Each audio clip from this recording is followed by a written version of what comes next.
Anda menyaksikan Flash Report bersama saya Putri Adelia, dan inilah Flash Report edisi hari ini selengkapnya. Menghadapi peningkatan kebutuhan energi selama bulan Ramadan hingga menjelang Idul Fitri 1447 Hijriah, Pertamina New dan Renewable Energy mengaktifkan Satuan Tugas Ramadan dan Idul Fitri atau Satgas Rafi guna memastikan pasokan energi bersih tetap andal dan stabil.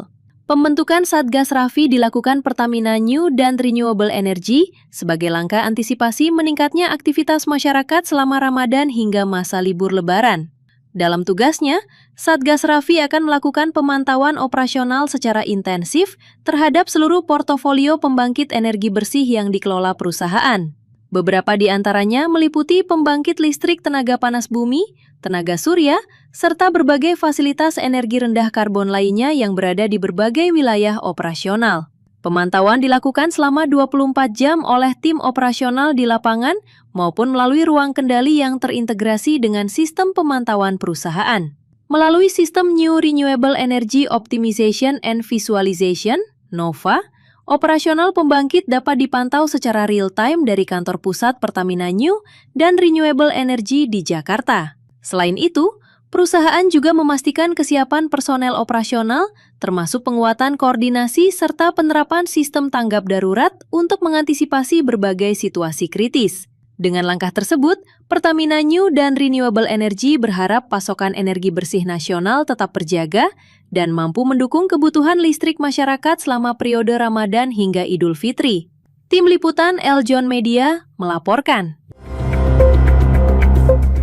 Perayaan HUT ke-16 Paguyuban Arisan Kuala Tungkal Indonesia berlangsung meriah dan penuh kehangatan yang digelar di Golden Sands International Restaurant, Mangga 2 Square, Jakarta.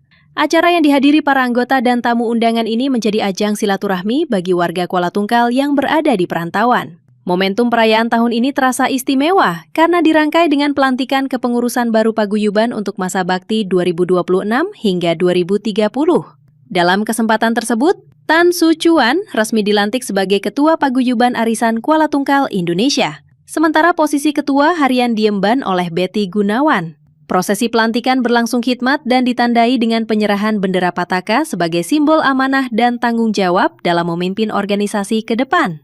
Saya mengucapkan banyak terima kasih kepada para pendiri dan Dewan Pendiri, Dewan Pembina dengan pengurus yang lainnya yang mendukung saya untuk periode yang kedua ini. Jadi karena kepercayaan mereka terhadap saya merasa bangga dipercaya begitu. Apa yang Bapak jalankan 4 tahun ke depan?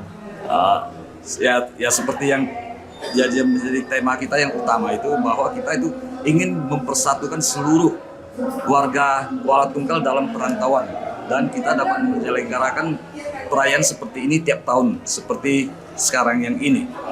Paguyuban ini telah menjadi rumah kebersamaan, wadah silaturahmi, dan pengikat tali persaudaraan keluarga besar Kuala Tungkal.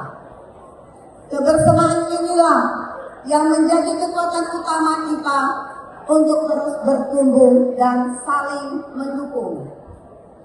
Dalam suasana yang masih penuh sukacita tahun baru Imlek, izinkan saya menyampaikan kongsi partai Singing Pilot. Semoga tahun yang baru membawa kesehatan, keberkahan, kebahagiaan, serta kesuksesan bagi kita semua dan keluarga tercinta. Kemeriahan acara semakin terasa dengan berbagai hiburan yang disuguhkan kepada para tamu undangan. Mulai dari penampilan lagu-lagu Mandarin, pertunjukan tari, hingga paduan suara yang menghidupkan suasana. Salah satu penampilan yang paling dinantikan adalah aksi panggung penyanyi profesional Annie Lei yang berhasil memukau para tamu dengan penampilan energiknya. Selain itu, panitia juga menggelar undian door prize dengan berbagai hadiah menarik yang menambah semangat para peserta yang hadir. Dalam suasana hangat dan penuh kekeluargaan, para anggota berharap Paguyuban Arisan Kuala Tungkal Indonesia dapat terus berkembang serta semakin solid di masa mendatang. Sigit Purnomo, Eljon Media, melaporkan. Demikian Flash Report kali ini. Ikuti terus berita terkini seputar pariwisata, bisnis, dan investasi di aljonnews.com. Jangan lupa follow Instagram @aljonnews, @aljontv.official. Saya Putri Adelia, sampai jumpa.